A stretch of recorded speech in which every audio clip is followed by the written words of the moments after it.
نظم لوکل بس، شاعر دلاور فگار۔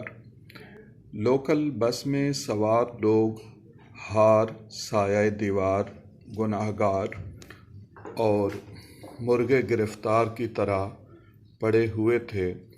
کسی کا پاؤں سن ہوا تو وہ قیمتی جوتے سے محروم ہو گیا۔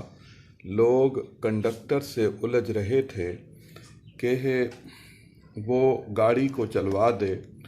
انہوں نے کہا کہ اگر کرایہ زیادہ لینا ہو تو ہم دے دیتے ہیں۔